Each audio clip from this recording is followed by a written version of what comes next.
House Oversight Committee Chairman James Comer joins us now with more.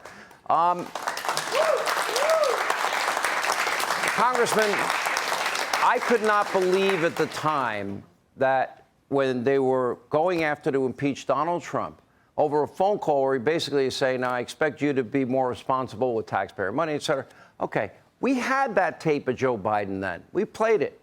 We had the interview with Hunter Biden. Nobody paid attention.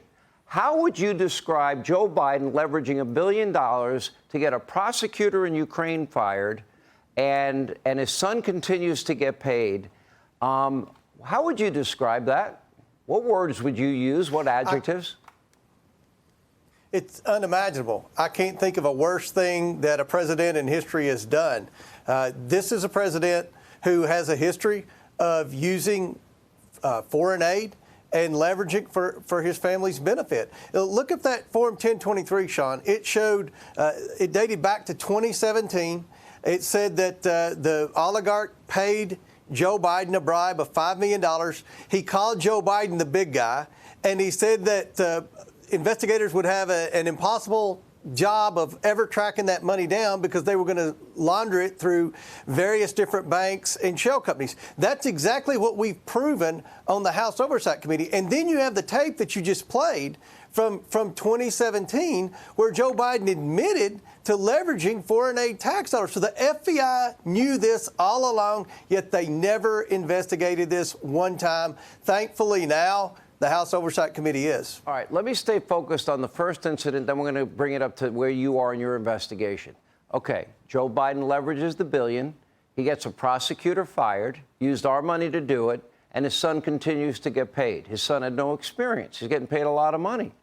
And my question is that a vice president of the United States of America taking specific actions for the financial benefit of his family? Because that's what it seems like to me.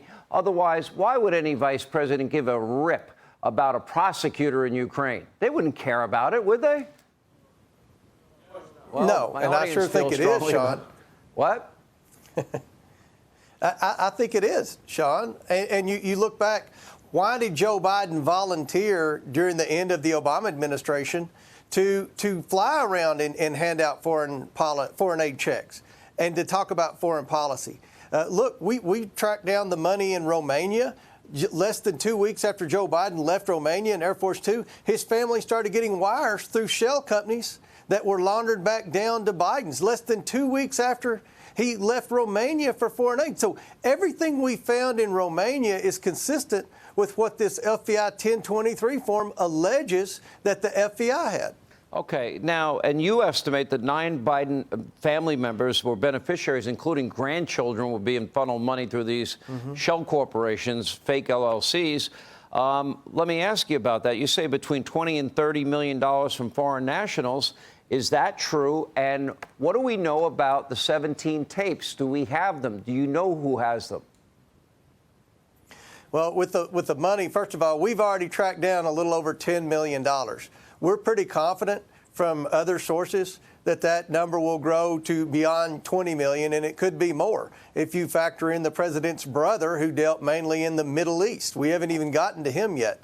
With respect to the tapes, look, it mentioned in the FBI form that the oligarch had 17 tapes of Biden, 2 with Joe Biden, accepting the bribe, that he used that as an insurance policy. This oligarch was a high-ranking member or owner of Burisma? Yes, that is exactly right. So have you had any contact with him? Unfortunately, nobody's had any contact with him for the last 3 years. You know, the MSNBC makes fun of me when I said that there are a lot of people that were involved in the Biden shenanigans that are currently missing. But with respect to this oligarch, we think we know where he is. He just hasn't been seen in public in a long time. But we're following the money. We've subpoenaed bank records last week that are coming in as we speak, that we're hopeful that will show some more signs of some influence peddling in countries, including Ukraine. This is what the Biden family has done, and they've never been investigated seriously until the House Oversight Committee became a Republican majority and we received a gavel in January. I believe the tape of Joe Biden we played and the tape of Hunter proves that that was influence peddling. I think that in and of itself. Congressman Comer, thank you. Hey, Sean Hannity here. Hey, click here to subscribe to Fox News YouTube page and catch our hottest interviews and most compelling analysis. You will not get it anywhere else.